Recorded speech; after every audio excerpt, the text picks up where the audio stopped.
In a time when you can buy a pickup truck for $100,000, I'm not sure what you would expect from a compact car whose base price is $22,000, including destination. This is the 4th generation Mazda 3, and Mazda wants your expectations to be sky high. Speaking of the sky, the updated 2.5-liter version of the excellent 4-cylinder Skyactiv G engine sits under the hood of both the Mazda 3 sedan and available hatchback and makes good power. That engine's mated to a 6-speed automatic transmission. A 6-speed manual is an option, but only in the hatchback. Incidentally, Mazda's Skyactiv X engine, a 2-liter inline-4 with a spark-initiated compression ignition that claims to be more efficient, wasn't available for testing at the making of this video, but according to Mazda, it's coming. Even when it's not in sport mode, the Mazda 3 drives with energy and pep. You know, there's a kind of an exuberance when driving Mazdas of late. But don't call it Zoom Zoom, because they don't use that tagline anymore. Mazda dialed back initial steering response from the previous generation, so the 3 wouldn't be as quick through turns, which makes it feel a tiny bit slower than the last model. But it also makes for fewer driver corrections mid-turn if one were to be overzealous with the steering wheel. Mazda's iActive all-wheel drive system adds 4-wheel vertical load detection and works with G-Vectoring Control Plus to control torque distribution between the front and rear wheels. The transmission feels quite polished for a car in this segment. It delivers power efficiently and smoothly.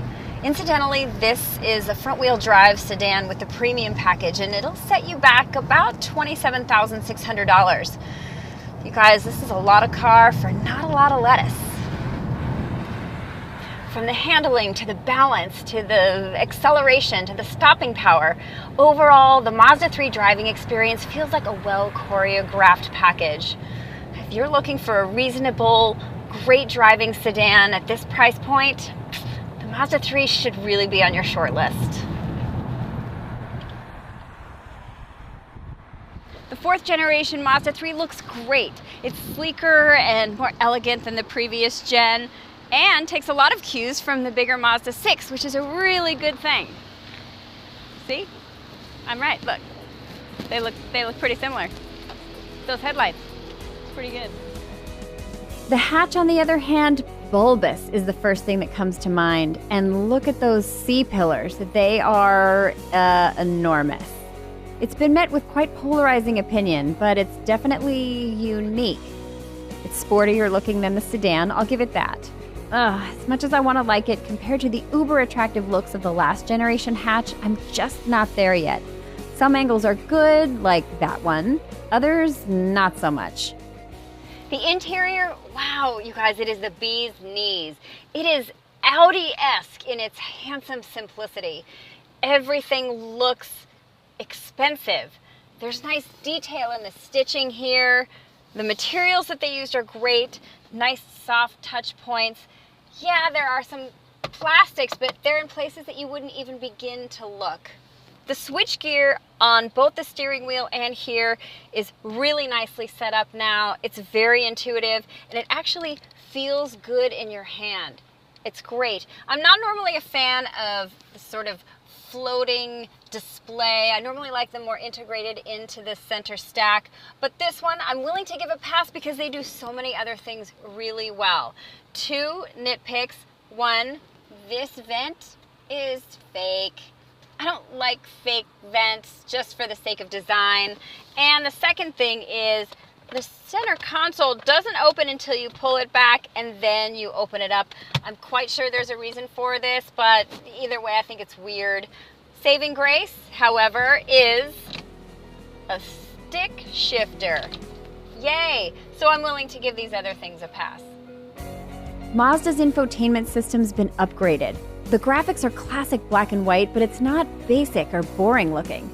Maps are in color and clear, and the interface is way less complicated than before. Overall, this looks like it's from a much more luxury manufacturer. Ahem, Land Rover could take a page out of this book. Cabin noise is minimal, and with the 1-inch extended wheelbase, room in the rear for passengers of stature is improved. There's lots of space, but no rear air vents on the premium package? big time boo. If you're looking for something to compare with the Mazda 3, well, you have a lot fewer options than you did even a couple of years ago. This is an extreme close-up. The Honda Civic is the big kahuna, but also the Toyota Corolla, which now comes in super fun hatchback form, Subaru's Impreza, and the VW Golf. Incidentally, the excellent Golf GTI costs about the same as the Mazda 3 hatch equipped with a manual transmission. That's right, you want the stick, you need to upgrade to the highest premium trim level. That's some stiff competition, and I'd be willing to bet in Mazda's offices the executives talk more about chasing the higher-priced BMW 3 Series and Audi A3 than their Japanese counterparts. Mazda equips the base model sedan nicely, including an 8.8-inch center display that includes Mazda Connect, a system that, like I said before, I really like. It also has an 8-speaker audio system that might make you reconsider the upgraded Bose system. It's so good. You also get remote keyless entry and push-button start. The hatchback does have a higher base price at $24,500, but you do get more. Other than more C-pillar. Apple CarPlay and Android Auto smartphone integration, 18-inch wheels instead of 16s, and safety features like blind spot monitoring, with a chime that's not startling like some others on the market. Oh, that's quite nice. And it's a good thing, too, because of those previously discussed C-pillars. Oy. It's also got forward braking assist with pedestrian detection. Those items are upgrades on the sedan. Move up the trim level pecking order to the Select and get lane departure warnings, lane departure assist, leatherette seats, and leather-wrapped steering wheel and shifter. Preferred package purchasers enjoy heated front seats, that upgraded stereo, and power-adjusted front seats. Ooh. Elevator seats. Premium trim gets you a head-up display, adaptive forward lighting, leather seats, and a moonroof. Fuel economy numbers are comparable with the rest of the category. For both sedan and hatch on the automatic transmission, 26 mpg city, 35 highway. On the hatchback manual, numbers aren't much different. Add the iActive all-wheel drive and you'll take a bit of a hit, but not much.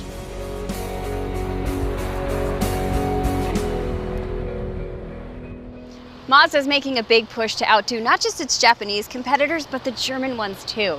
And with excellent engineering and dynamics and sophisticated styling, except for maybe the rear end of that hatch, which I'm still not convinced about, for Mazda, the sky's the limit.